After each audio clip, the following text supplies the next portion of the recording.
In an effort to be transparent, the sheriff's giving us an inside look at how these issues are handled internally. Our Eric Shalou has the story. This is Tyler Austin Petite. Mille Lacs County Sheriff Kyle Burton went right to social media, speaking out about the arrest of Reserve Deputy Tyler Petite. I don't just preach transparency, I practice it, and I hold people accountable, even if it's our own folks that work here. Last week, Mille Lacs County prosecutors charged the 28-year-old Petite with 4 counts of disseminating child pornography. Court papers say a tip came into the National Center for Missing and Exploited Children that launched the investigation back in May.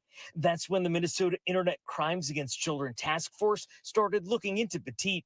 The reserve deputy was put on leave during the outside investigation. We don't conduct criminal investigations on our own staff to avoid the appearance of any type of conflict. A reserve deputy, the sheriff explained, isn't a sworn law enforcement officer. In Mille Lacs County, they're used to provide extra help. For example, traffic control at parades. Petite passed a background check for the department a couple of years ago, according to Mille Lacs County. As soon as the arrest warrants were signed, the sheriff said he drove here to Isle, where Petite lives, and made the arrest himself.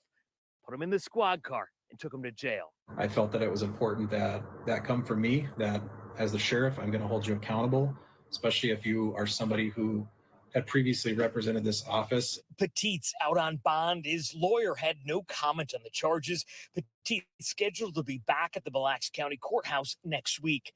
In Malacca, Eric Shalou, 5 Eyewitness News.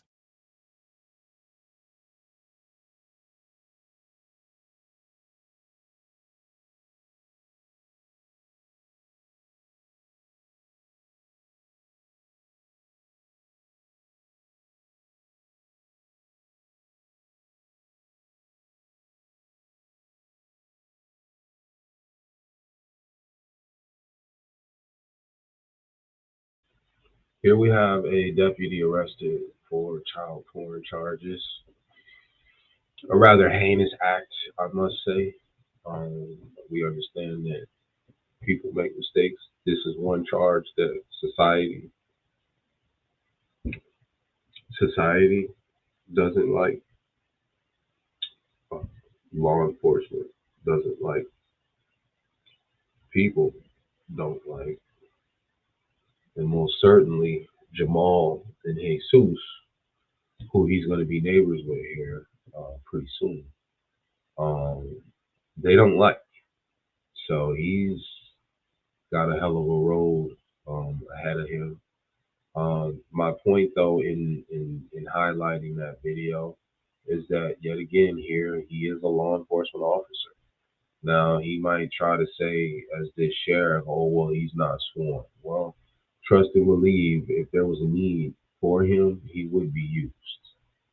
You know, he could essentially be what's called deputized. Okay? And he could be used. So my point here, people, and if you look at the image on that guy, he looks a little off to me, to be honest. And more we're seeing in this law enforcement field, not so much a physique of heroes, a persona of honorable men of sacrifice, willing to give their lives for the wellness of fellow Americans, right? That's not what we're seeing. We're seeing more of a culture of screw you. I'm going to get what I can from you. I'm going to take advantage of you. I'm looking for overtime. I'm looking to get as much as I can by doing as little as I can. I'm looking to advance my life, my agenda, at the expense of your life, your agenda. Any notion of I've sworn in, I believe in the Constitution, and I'm upholding the Constitution, that's simply a formality at this point. Hell, for those of you who don't know, this is a biblical oath.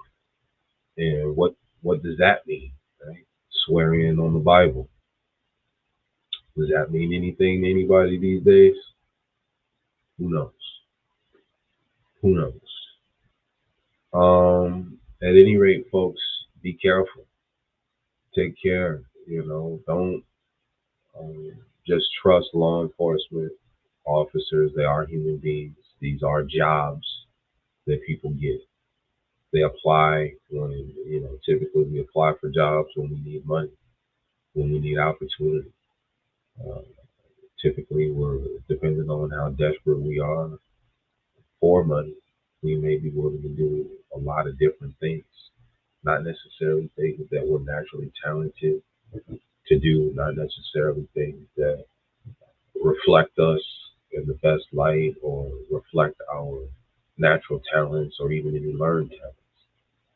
People are in a mode now where they're just looking for income, revenue to achieve their own aims, whatever those may be.